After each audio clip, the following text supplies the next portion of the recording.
श्री स्वामी समर्थ. नमस्कार, मी नंदिनी. माझ्या यूट्यूब चॅनलवर तुमचं खूप मनापासून स्वागत करत आहे. तुमच्या मनातील सर्व चांगल्या इच्छा स्वामी महाराज पूर्ण करो ही स्वामींच्या चरणी प्रार्थना करते आणि आजच्या व्हिडिओला सुरुवात करते. तत्पूर्वी तुम्ही जर चॅनलवर नवीन असाल तर चॅनलला सबस्क्राईब करा. त्याचबरोबर शेजारचं जे बेल आयकॉनचं बटन आहे ते प्रेस करा, जेणेकरून मी जेव्हा नवीन व्हिडिओ अपलोड करेन त्याचं नोटिफिकेशन तुम्हाला मिळेल आणि तुम्ही एकही व्हिडिओ मिस करणार नाही. तर चला करूया व्हिडिओला सुरुवात. आज वार आहे शुक्रवार आणि आपल्या हिंदू धर्मामध्ये शुक्रवार हा देवी लक्ष्मीला, अन्नपूर्णा मातेला आणि त्याचबरोबर आपल्या कुलदेवीला समर्पित असतो. त्याचबरोबर आज आलेली आहे धनत्रयोदशी. धनतेरस ही अश्विन महिन्यातल्या 13व्या दिवशी येत असते, त्यामुळे तिला धनतेरस असं म्हटलं जातं. असे म्हटले जाते की धनत्रयोदशीच्या दिवशी समुद्रमंथनातून माता लक्ष्मी, त्याचबरोबर कुबेरदेव आणि आयुर्वेदाचे जे देव आहेत तर ते धन्वंतरी या दिवशी समुद्रमंथनातून त्यांची उत्पत्ती झाली होती. म्हणूनच ही धनत्रयोदशी साजरी केली जाते आणि या दिवसाला त्यामुळे विशेष महत्त्व दिलं जातं. या दिवशी पहा, आज शुक्रवार आहे आणि त्याचबरोबर आज धनतेरस पण आहे, त्यामुळे याचा खूप मोठा योगायोग झालेला आहे. यामुळे या दिवशी आपल्याला अन्नपूर्णा मातेला अशी एक वस्तू अर्पण करायची आहे. तर हे वस्तू आपण अन्नपूर्णा मातेला अर्पण केल्यामुळे बघा, आपल्या घरामध्ये कशाचीही कमतरता पडणार नाही आणि आपलं नशीब बदलून जाईल आणि आपल्या नशिबाचा भाग्योदय होईल.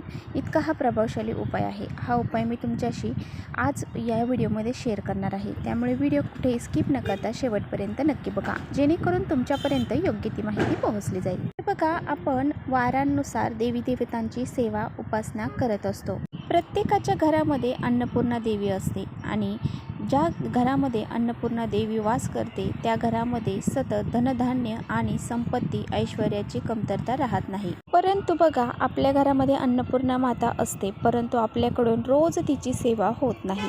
तर आज धनतेरस आहे, अशा काही विशिष्ट तिथी आहेत, तर अशा विशिष्ट तिथींना त्याचबरोबर आज शुक्रवार देखील आहे. आपल्याला आपल्या घरामध्ये अन्नपूर्णा माता असते तर तिची ह्या दिवशी सेवा पण करायची आहे. तर पहा, आपल्या अन्नपूर्णा ज्या घरामध्ये असते ते घर पूर्ण धनधान्याने भरलेले असतं. भक्ती आणि अन्नाचा नैवेद्य दाखवणे याला खूप महत्त्व आहे. अन्नपूर्णा माता ही पार्वतीचाच एक अवतार आहे. अन्नपूर्णा देवीची जन्म जो आहे तर तो अक्षय तृतीयाला झालेला आहे, त्यामुळे या दिवशी सोने नाणे खरेदी करणे याला खूप महत्त्व प्राप्त झालेलं आहे. आपल्या हिंदू धर्मामध्ये बघा, जेव्हा नवीन मुलीचं लग्न होत असतं तेव्हा ती मुलगी सासरी जाते, तेव्हा माहेरकडून तिला अन्नपूर्णा माता ही भेट म्हणून दिली जाते. याचा अर्थ असा आहे की मुलगी जेव्हा सासरी जाते तर त्या घरामध्ये सुद्धा तिच्या बरकत यावी, त्या घरामध्ये धनधान्याने घर भरावे असा याचा अर्थ मानला जातो. अन्नपूर्णा मातेची मूर्ती आपण स्वयंपाकघरामध्ये सुद्धा ठेवू शकतो, परंतु अन्नपूर्णा मातेची मूर्ती ठेवताना ती अशीच ठेवायची नसते. तिच्या खाली आपण तांदळाची वाटी किंवा मग प्लेट, त्या तांदळामध्येच अन्नपूर्णा मातेला ठेवायचं असतं. आपल्या देवघरामध्ये सुद्धा आपण अन्नपूर्णा मातेची मूर्ती ठेवायची असते. जर आपण देवघरामध्ये अन्नपूर्णा मातेची मूर्ती ठेवत असू तर मग आपल्याला त्यामध्ये एखादी वाटी घ्यायची आहे, त्यामध्ये तांदळामध्ये ती अन्नपूर्णा मातेची मूर्ती ठेवायची आहे. अशीच आपल्याला खाली मूर्ती ठेवायची. या धनत्रयोदशीला बघा, संध्याकाळी आपल्याला माता लक्ष्मी, धन्वंतरी देवता, त्याचबरोबर कुबेर देवता यांची पूजा करायचीच आहे. त्याचबरोबर अन्नपूर्णा मातेची देखील आपल्याला पूजा करायची आहे. तर बघा, आपल्याला काय करायचं आहे, तर एक तांब्याचं भांडं घ्यायचं. तर बघा, तांब्याचं ताट तुमच्याकडे नसेल तर पितळाचं असेल किंवा मग स्टीलचं असेल तरी चालेल. मग त्यावरती आपल्याला हळदी कुंकू लावून घ्यायचं आहे. त्यानंतर थोडेसे तांदूळ टाकायचे आहेत आणि मग आपल्याला अन्नपूर्णा मातेची मूर्ती ठेवायची आहे. तर बघा, आपल्याला एक स्वच्छ तांब्याचा कलश भरून घ्यायचा आहे. जे पाणी आपण आपल्या स्वयंपाकघरामध्ये वापरतो ते पाणी घ्यायचं आहे. आता बघा, या पाण्यामध्ये आपल्याला चिमूटभर कुंकू टाकायचं आहे.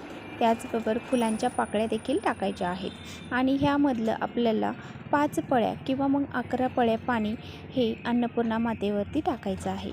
अशा प्रकारे आपण अभिषेक करू शकता आणि त्याचनंतर अभिषेक करून झाल्यानंतर स्वच्छ पाण्याने परत एकदा अभिषेक करायचा आहे आणि मूर्ती स्वच्छ कपड्याने पुसून घ्यायची आहे. हे तांब्यामध्ये ताटातलं जे पाणी आहे तर ते पाणी आपल्याला एखाद्या झाडाला घालायचं आहे. ते तुळशीला घालायचं नाही, इतर कोणत्याही झाडाला तुम्ही घालू शकता. आता बघा, आपल्याला तेच ताट स्वच्छ करून घ्यायचं आहे किंवा मग दुसरं ताट घेतलं तरी चालेल. मग त्या ताटामध्ये बघा, आपल्याला अन्नपूर्णा मातेला ठेवायचं आहे. आता बघा अन्नपूर्णा मातेची मूर्ती आपल्याला त्या ताटामध्ये ठेवण्या अगोदर त्या ताटाला आपल्याला स्वास्तिक काढून घ्यायचं आहे। तर आपल्याला कुंकवाच्या साह्याने हळदीच्या साह्याने स्वास्तिक काढायचं आहे आणि दोन साईडने 2 रेषा त्याला द्यायच्या आहेत। त्याचबरोबर त्यावरती अक्षता वाहायच्या आहेत आणि नंतर अन्नपूर्णा मातेची मूर्ती आपल्याला त्यावरती ठेवायची आहे। यानंतर बघा आपल्याला 1 वाटीभर तांदूळ घ्यायचे आहेत आणि तांदूळ घेतल्याच्या नंतर आपल्या अंगठा त्याचबरोबर जे करंगळीच्या शेजारचं बोट आहे अनामिका आणि अंगठ्याच्या शेजारचं बोट ह्या 3 बोटांनी आपल्याला तांदूळ उचलायचे आहेत। बघा अंगठ्याच्या शेजारचं बोट त्याचबरोबर करंगळीच्या शेजारचं बोट अनामिका ह्या 3 बोटांनी तांदूळ आपल्याला अन्नपूर्णा मातेच्या डोक्यावरती टाकायचे आहेत आणि आपण अन्नपूर्णा मातेवरती तांदूळ अर्पण करत असताना ओम अन्नपूर्णाय नमः ओम अन्नपूर्णाय नमः या मंत्राचा जप करत हे तांदूळ आपल्याला अर्पण करायचे आहे। किंवा मग 1 मूठ भरून जरी तुम्ही हातामध्ये घेतली आणि त्या मुठीने जरी तुम्ही तांदूळ अन्नपूर्णा मातेच्या डोक्यावर अर्पण केले तरी चालतील। आता बघा हे तांदूळ आपल्याला किती अर्पण करायचे आहेत, तर अन्नपूर्णा मातेच्या खांद्यापर्यंत आपल्याला हे तांदूळ अर्पण करायचे आहेत। अन्नपूर्णा मातेच्या खांद्यापर्यंत तांदूळ आले की आपल्याला तांदूळ टाकणं बंद करायचं आहे, अर्पण करणं बंद करायचं आहे। आता बघा अन्नपूर्णा मातेला आपल्याला हळदी कुंकू वाहायचं आहे आणि त्याचबरोबर तिच्या पुढे आपल्याला 1 रुपयाचं नाणं किंवा मग 5 रुपयाचं नाणं ठेवायचं आहे आणि त्या नाण्यावरती सुद्धा आपल्याला हळदी कुंकू वाहायचं आहे। आता बघा हे जे तांदूळ आपण अन्नपूर्णा मातेवर अर्पण केलेली आहे ती प्लेट आहे, तर ती प्लेट देवघरामध्ये आपल्याला पूर्ण दिवसभर रात्रभर ठेवायची आहे। या सेवा करण्याच्या अगोदर आपल्याला 1 दिवा देवघरामध्ये प्रज्वलित करून घ्यायचा आहे आणि त्यानंतरच ही सेवा आपल्याला करायची आहे।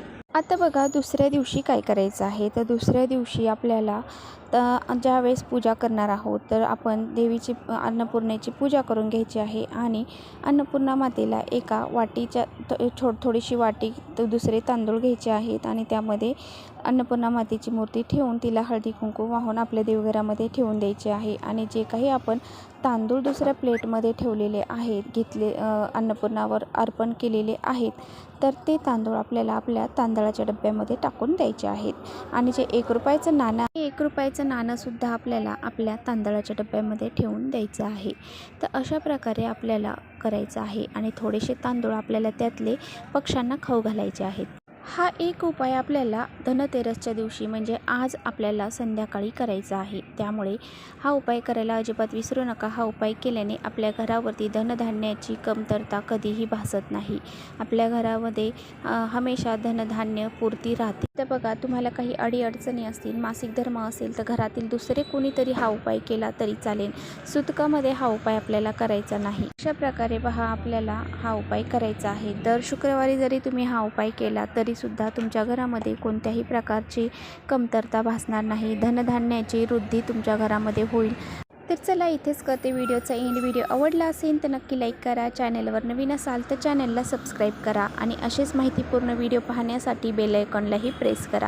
तर परत भेटूया अशा छानशा व्हिडिओसोबत, तोपर्यंत श्री स्वामी समर्थ।